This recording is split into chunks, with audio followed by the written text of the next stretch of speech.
സ്വിറ്റ്സർലാൻഡിൽ നടന്ന ഉക്രേനിയൻ സമാധാന സമ്മേളനത്തിൽ ഫ്രാൻസിസ് പാപ്പായെ പ്രതിനിധീകരിച്ച് വത്തിക്കാൻ സ്റ്റേറ്റ് സെക്രട്ടറി കർദിനാൾ പിയട്രോ പരോളിൻ പങ്കെടുത്തു. ഉക്രേനിയൻ തടവുകാരെ മോചിപ്പിക്കാനുള്ള പരിശുദ്ധ സിംഹാസനത്തിന്റെ പ്രതിജ്ഞാബദ്ധത കർദിനാൾ പരോളിൻ ആവർത്തിച്ച് വ്യക്തമാക്കി.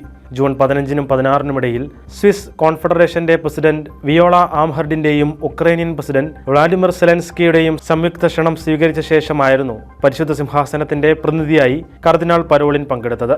പ്രസ് ഓഫീസ് വ്യക്തമാക്കുന്നതനുസരിച്ച് പരിശുദ്ധ സിംഹാസനത്തിന്റെ പ്രതിനിധി ഒരു നിരീക്ഷകനായി മാത്രമാണ് പങ്കെടുത്തത്. അതിനാൽ അന്തിമ കമ്മ്യൂണിക്കിൽ ഒപ്പിടുന്നതിൽ നിന്ന് അദ്ദേഹം വിട്ടുനിന്നു. അവസാന പ്ലീനറി സെഷനിൽ കർദിനാൾ പരോളിൻ സംസാരിച്ചു. നല്ല ഉദ്ദേശത്തോടെയും വിശ്വാസത്തോടെയും സർഗാത്മകതയോടെയും സംഘർഷം അവസാനിപ്പിക്കാനുള്ള വഴികൾ തേടുന്നത് തുടരണമെന്ന് കർദിനാൾ അഭ്യർത്ഥിച്ചു.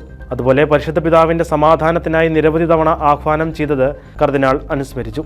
യഥാർത്ഥവും സുസ്ഥിരവും നീതിയുക്തവുമായ സമാധാനം കൈവരിക്കാനുള്ള ഒരേയൊരു മാർഗം ഉൾപ്പെട്ടിരിക്കുന്ന എല്ലാ കക്ഷികളും തമ്മിലുള്ള സംഭാഷണമാണ് എന്നും അദ്ദേഹം ആവർത്തിച്ച് വ്യക്തമാക്കി.